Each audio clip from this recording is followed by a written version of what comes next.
सोचिए अगर आप गुलाबी लाल आसमान में जागें, धरती के नीले आसमान में नहीं, और मंगल के शांत जंग जैसे लाल रेगिस्तान में कदम रखें। साल है 2055। आप दूसरे ग्रह के पहले परमानेंट निवासियों में से हैं।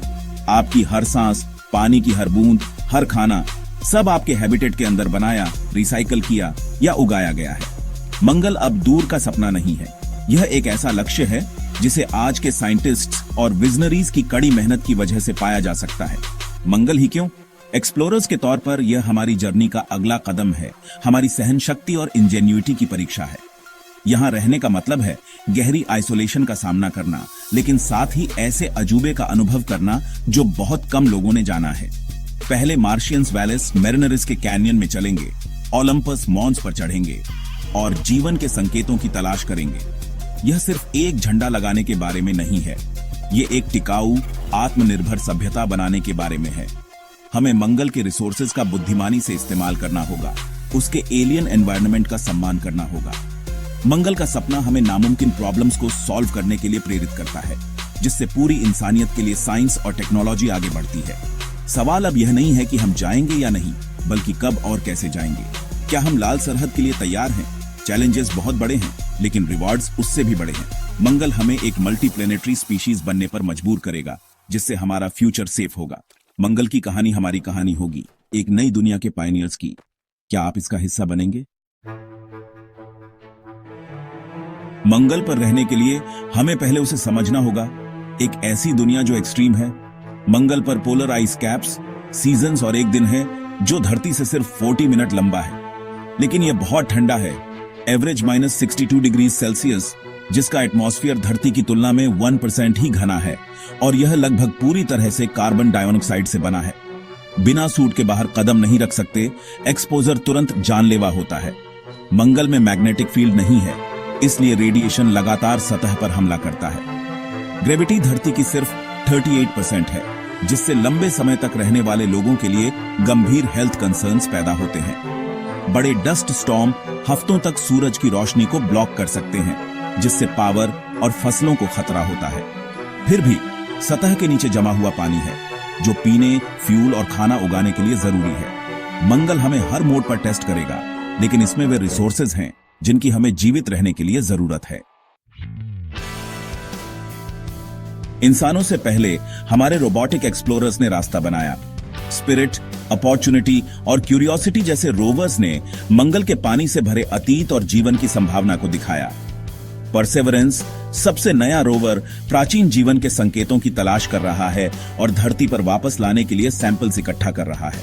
मॉक्सी, एक जबरदस्त एक्सपेरिमेंट, पहले ही मंगल के एटमॉस्फेयर से ऑक्सीजन बना चुका है, जो भविष्य के बसने वालों के लिए एक जरूरी कदम है। स्पेसएक्स जैसी प्राइवेट कंपनियां इंसानों और कार्गो को मंगल पर ले जाने के लिए रॉकेट्स बना रही हैं। ये सब मिलकर मंगल को एक दूर के सपने से एक असली डेस्टिनेशन में बदल रहे हैं। नींव रखी जा चुकी है, अगला कदम हमारा है। मंगल पर घर बनाने का मतलब है एक एक्सट्रीम एनवायरनमेंट में जीवित रहने में महारत हासिल करना। शुरुआती हैबिटेट्स जमीन के नीचे दबे हो सकते हैं, जो मंगल की मिट्टी से रेडिएशन और टेम्परेचर के उतार चढ़ाव से बचे रहेंगे। इन्फ्लेटेबल मॉड्यूल्स और 3D प्रिंटर जो लोकल रेगोलिथ का इस्तेमाल करते हैं, हमारे पहले शेल्टर और इंफ्रास्ट्रक्चर का निर्माण करेंगे। सोलर पैनल लाइफ सपोर्ट को पावर देंगे, लेकिन डस्ट स्टॉर्म के दौरान भरोसेमंद होने के लिए न्यूक्लियर रिएक्टर्स की जरूरत हो सकती है। पानी सतह के नीचे की बर्फ से निकाला जाएगा, पीने और खेती के लिए रिसाइकल किया जाएगा। हाइड्रोपोनिक फार्म घर के अंदर खाना उगाएंगे, जिससे न्यूट्रिशन और एक जरूरी साइकोलॉजिकल बूस्ट मिलेगा। इन सिटू रिसोर्स यूटिलाइजेशन, मंगल जो प्रदान करता है उसका उपयोग करना आत्मनिर्भरता की कुंजी है। हर सिस्टम एफिशिएंट, रिडंडेंट और टिकाऊ होना चाहिए। पहली मंगल कॉलोनी इंजीनियरिंग और अडेप्टेशन का एक अजूबा होगी। सर्वाइवल हमारी इनोवेट करने और सहयोग करने की क्षमता पर निर्भर करेगा। मंगल के सबसे बड़े खतरे अदृश्य हैं, रेडिएशन, कम ग्रेविटी और आइसोलेशन। कॉलोनिस्ट्स को खुद को कॉस्मिक किरणों से बचाना होगा, मसल्स और बोन लॉस से लड़ने के लिए रोज एक्सरसाइज करनी होगी और सीमित जगहों में रहने के लिए अडेप्ट करना होगा।